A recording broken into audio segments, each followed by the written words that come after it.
Ini saya mau masuk agak-agak pakai pendekatannya agama dulu nih.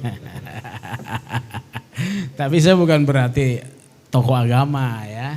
Tapi norma yang mau kita angkat di sini ya, sebentar nih. Saya tadi sudah buka ya.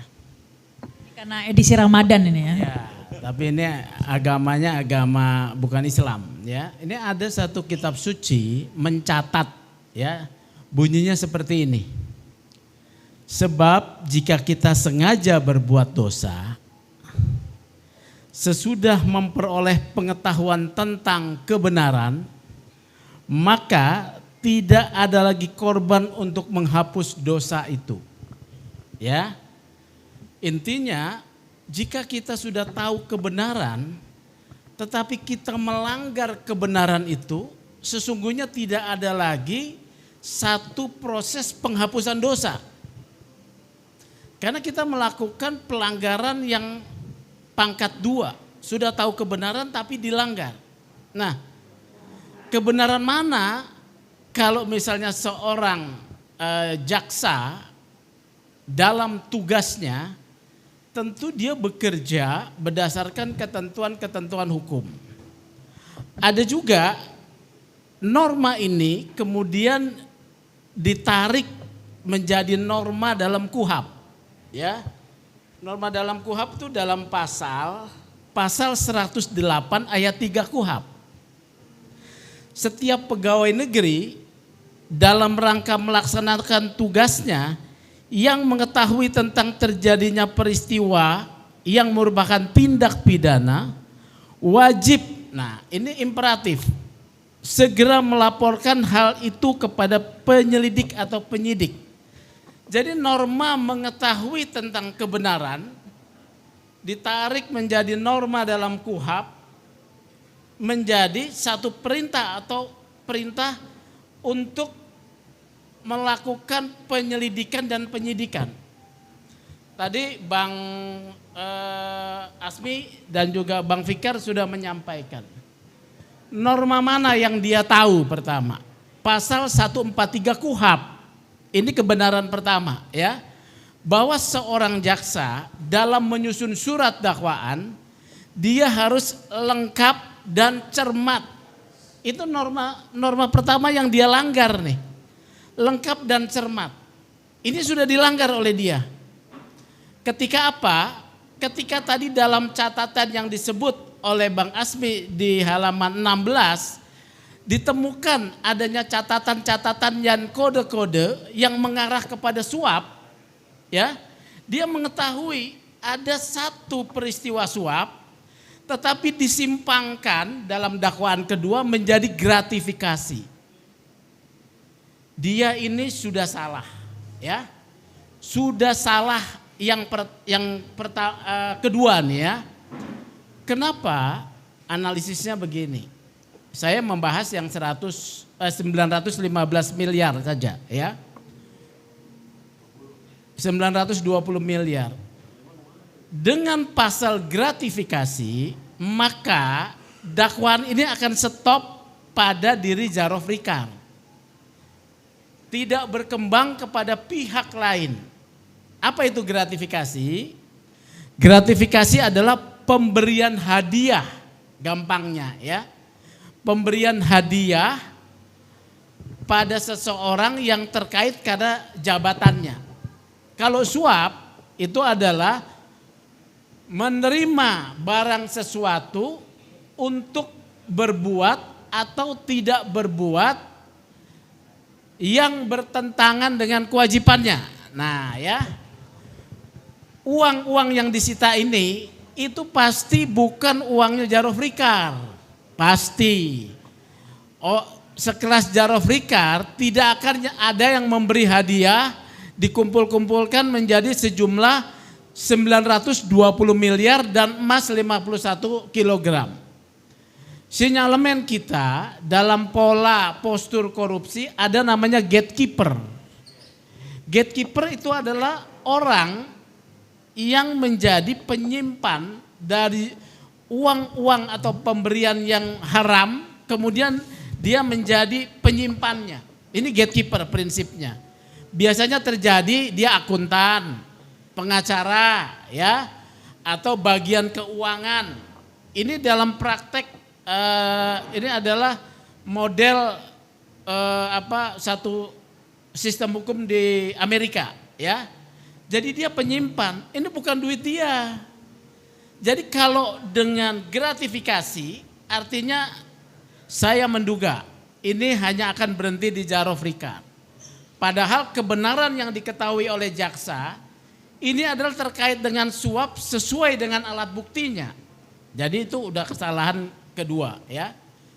Kesalahan ketiga, dengan tidak diterapkannya suap, maka ada yang dilindungi. Siapa yang dilindungi? Tentu adalah pejabat yang memiliki kewenangan untuk bertindak atau berbuat tidak berbuat yang bertentangan dengan kewajibannya, yaitu apa? Hakim. Uang ini saya hakul yakin, ya, diarahkan untuk hakim di Mahkamah Agung. Hakul yakin.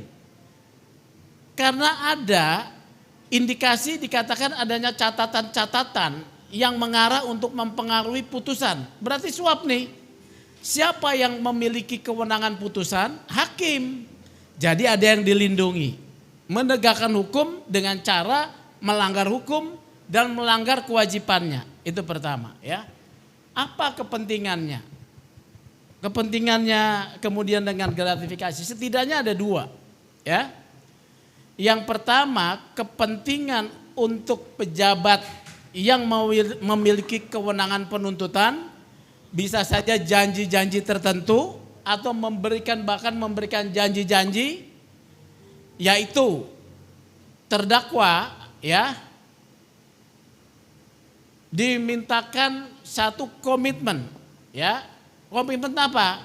Apakah pemberian sesuatu janji atau pemberian barang sesuatu, kita tidak tahu, ya. Tetapi ada yang kedua, yaitu kepentingan menyandera. Menyandera apa? Menyandera lembaga karena tugasnya jaksa kan membawa perkara ke pengadilan, dan dia dengan mendapatkan putusan-putusan yang kemudian sangat bombastis, katakanlah putusan-putusan yang bersalah, maka pamornya dia naik, ya, pamornya dia naik.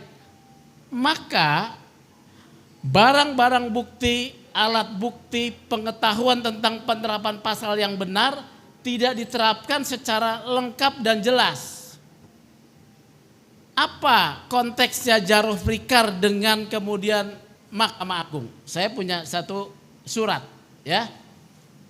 Ini saya bawa nih surat nih, ya. Surat, ini surat Wakil Ketua Mahkamah Agung, ya. Ini suratnya sederhana aja. Ini saya mau menjelaskan korelasi antara jar of record dengan pejabat di Mahkamah Agung, ya. Surat ini tertanggal 17 September 2024. 17 September 2024, posisi jar of record sudah bukan pejabat Mahkamah Agung. Sudah pensiun, ya. Surat ini terkait dengan kunjungan kerja pimpinan dan pejabat Mahkamah Agung, ya, kepada yang terhormat PLT Bupati Sumeneb. Tulis intinya yaitu bahwa Mahkamah Agung akan melakukan kunjungan kerja ke wilayah Madura.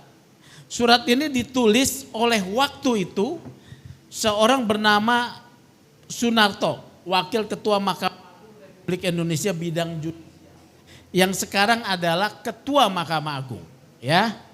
Nah, apa hubungannya jar of record? Jadi dari antara 14 undangan 1 sampai 13 ini semuanya pejabat Mahkamah Agung, masih menjabat. Hanya jar of record saja dengan nama Dr. jar of record tanpa nomenklatur jabatan. Artinya dia sudah pensiun. Nah, kepentingannya apa? Ya, karena kalau ini menggunakan anggaran anggaran Mahkamah Agung, bagaimana seorang pejabat Seorang yang bukan pejabat masuk dalam rombongan harus dibiayai. Tepat apa tidak? Dalam tata kelola keuangan pemerintah tidak tepat. Tidak boleh. Dia harusnya tidak ada di sini, ya. Jadi dia membiayai sendiri. Nah, sekarang Pak Sunarto jadi hakim agung, ya. Oh ya, ketua Mahkamah Agung. Sementara barang bukti yang didapatkan, ada barang bukti yang terkait berisi catatan-catatan yang tidak diuraikan. Ketika pertama dilansir kalau tidak salah, ketika barang bukti itu diterima, ya, ada catatan terkait dengan perkara Sugar Group. Dengan gratifikasi ada kepentingan yang dilindungi, dalam hal ini adalah tidak dikenakan suap, berarti pejabat yang berwenang membuat putusan pengadilan, putusan hukum, yaitu hakim. Maka ini disandera kalau menurut saya. Peradilan disandera supaya tuntutan-tuntutan Kejaksaan Agung mendapatkan jalur hijau, ya, untuk dapat putusan menghukum. Itu satu. Ya, yang kedua, ada catatan sumber uang ini tidak ditelusuri. 920 miliar jumlah yang besar. Kalau sebagai dia tidak mungkin. Tidak, ketika dia mengetahui kebenaran, tadi saya katakan, ya, bahkan berdasarkan pasal 108 KUHP, seorang, ya, penyelenggara negara yang mengetahui adanya satu peristiwa pidana wajib tidak dia tuntut dengan pasal yang benar. Dia juga menyimpangi pasal 143 KUHP tentang cermat dan lengkap. Maka tidak ada lagi menurut saya, ya, satu posisi yang bisa dimaafkan.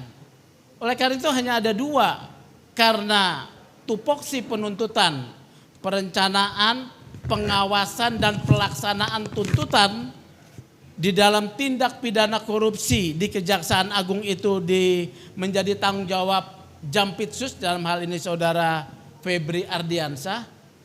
Tidak ada lagi pemaaf untuknya untuk bisa punya posisi moral masih bertahan di jabatan tersebut. Dia harus mundur kalau dia mengetahui kebenaran. Tapi kalau dia masih ada, maka Jaksa Agung harus mencopot dia. Kalau Jaksa Agung tidak mencopot, Jaksa Agung juga terlibat di dalam perkeliruan ini. Maka Jaksa Agung juga harus mundur. Ya, atau kalau tidak mundur, Presiden mencopot. Ini konsekuensinya dari tadi soal bunyi kitab suci, tidak ada penghapus dosa. Ya, kita tidak membuat dibunuh, ya, tetapi harus dibunuh karirnya. Udah selesai nih. Tidak ada diskusi lagi sebetulnya. Jadi itu pendapat saya. Terima kasih. Ini menarik, ya, karena saya juga penasaran kenapa, ya, Kejaksaan sendiri yang membongkar kasus ini, ya, Kejaksaan yang menggerbek rumah Zaro Frikar, yang mengungkap kasus ini ke publik dengan begitu dramatisnya, mengundang perhatian publik, tapi Kejaksaan sendiri juga yang kemudian menutup-nutupi. Lo ngapain situ bongkar gitu kan, pertanyaan saya kan. Jadi mungkin itu dijelaskan oleh Mas Sugeng tadi, jangan-jangan ada motif lain, yaitu untuk menyandra, begitu kan tadi katanya. Jadi memang lagi musim modus sandra ini diperkenalkan di rezim ini tampaknya, ya. Kalau dulu musim sinetron tersanjung, sekarang musim sinetron tersandra, begitu, ya.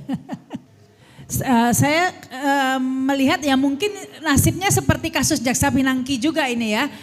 Diam saja, tidak mau bersuara, tidak bernyanyi. Hasilnya ketika publik ingin tahu, gedung kejaksaannya terbakar dan Jaksa Pinangkinya cuma 2 tahun, begitu, ya. Akankah arahnya seperti itu nih, Mas Sugeng? Silakan ini, Mas Sugeng. Kesimpulan saya, ya, ini sebetulnya arah dari penegakan hukum kita ini,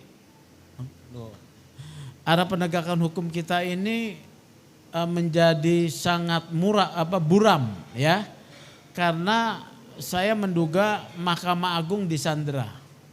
Ya, disandera dari beberapa kasus korupsi yang menimpa Hakim Agung. Kemudian sekarang ada aliran, ada disitanya 915 miliar tidak dibuka. Ini membahayakan sendi-sendi negara hukum. Membahayakan sendi-sendi negara hukum. Bisa orang yang tidak bersalah dihukum karena tekanan kepada lembaga peradilan. Bisa orang yang bersalah dibebaskan. Bisa diringankan untuk kepentingan tertentu atau bisa apa saja. Rusak negara hukum kita sehingga kita bisa menjadi negara hukum seolah-olah negara hukum, seolah-olah menegakkan hukum, sebetulnya sedang menelikung hukum dan kong-kalingkong. Itu ya. Bisa dibayangkan ya jika dalam dunia politik kita sudah tersandra ya, mulai dari semua jabatan politik itu sudah tersandra, ternyata ini dilanjutkan di bidang hukum juga begitu ya. Bagaimana nanti Mahkamah Agung sebagai yang tertinggi nih ya, kasasi, ternyata hakim-hakimnya sudah disandra semua, kartu trufnya udah dipegang semua ini Pak ya, sepertinya. Jadi kita bisa bayangkan ini penegakan hukum ke depannya seperti apa, benar-benar nggak jauh-jauh dari bidang politik dong nih Mas Sugeng. Lah terus piye? Ini kan kami kayak saya Pak Petrus koalisi kan. Ini kan bisa kita bilang kita mewakafkan diri kita ya mengungkap ini. Bukan tanpa juga ada risiko ya. Dengan penistaan, pencemaran nama baik atau apa saja bisa dicari-cari. Akan tetapi civil society tidak boleh menyerah.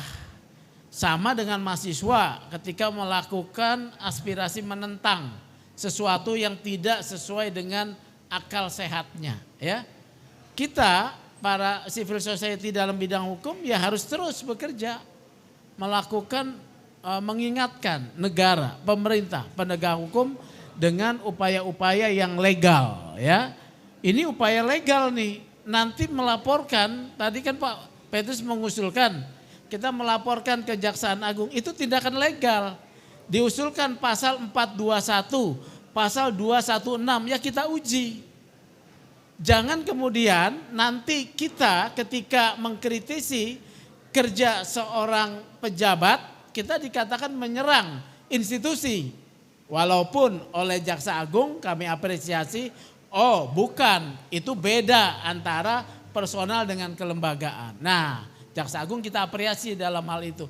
Kita akan apresiasi lagi kalau Jaksa Agung mencopot jampitsusnya. Karena ada yang lebih mampu untuk mengungkap 920 miliar ini, menyeret penyuapnya yang sumber uang dan menyeret hakim agung yang disuapnya. Jadi ini penegakan hukum yang benar. Terima kasih. Ya, saya juga sependapat tadi ya, Dr. Asmi mengatakan juga Mas Sugeng bahwa tetap harus bersuara begitu ya. Kita sebagai sivil harus tetap menyuarakan karena begini, Mas Sugeng dengan kawan-kawan sudah pernah juga melaporkan Jampitsus kan ya ke KPK begitu ya. Meskipun kita tidak bisa berharap banyak dari KPK, dari DPR dan lain-lain, tapi dengan tetap bersuara, tetap melaporkan, tetap RDP, minimal ini menggugah perhatian publik begitu ya. Sehingga mungkin ini menjadi pertimbangan juga bagi KPK dan DPR untuk tidak bisa seenaknya sendiri ya. Tapi Mas Sugeng, mungkin ini, saya tahu Mas Sugeng termasuk salah satu orang yang terus bersuara ya terhadap sudah sering diancam ya, terus bersuara. Nah ini mungkin bisa diceritakan seperti apa ini arah ke depannya. Karena sudah bersuara sebelumnya melaporkan Jampitsus ke KPK dalam 4 kasus lainnya, yaitu kasus yang pertama Saruf Rikaf ini sudah dilaporkan begitu kan ya Pak. Yang kedua kasus tata niaga pertambangan di Kalimantan Timur. Terus kasus apa lagi tuh Pak Mas Sugeng? Kasus TPPU dan eksekusi Gunung Bara Utama. Oh ya, Ya. eksekusi Gunung Bara Utama. Bara Utama Jadi ya. begini ya. Jiwasraya. Itu adalah bagian kecil dari perjuangan hukum yang panjang ya. Kuncinya kita harus kuat, punya daya tahan yang kuat ya, endurance yang panjang, dan tidak boleh ada jalan buntu ya di dalam perjuangan ini. Jadi kita akan tetap dorong nih. Kita akan tetap dorong dengan upaya advokasi kebijakan, bisa juga nanti langkah hukum bila diperlukan, misalnya pra-peradilan, tapi saya sangat selektif di dalam melakukan gugatan hukum. Karena salah satu aspeknya ya, sulit mendapatkan keadilan melalui proses hukum, salah satu aspeknya. Oleh karena itu langkah itu adalah hanya last resort, langkah terakhir yang dilakukan. Tetapi kita juga tetap mengumpulkan alat bukti yang harus kita jembreng kepada KPK. Anda tidak bisa menghindar untuk menetapkan atau menaikkan perkara-perkara yang kami laporkan itu naik sidik ya, atau naik lidik. Jadi ini Mbak Rahma ya, jadi akan terus kita lakukan dengan teman-teman yang sepikiran tentunya ya, demikian. Ya, saya suka sekali tadi pernyataan Mas Sugeng, perjuangan hukum yang panjang. Tapi sepertinya itu kata kuncinya ya, perjuangan dan panjang. Artinya tidak singkat ini, masih perjalanannya masih Tidak panjang. singkat.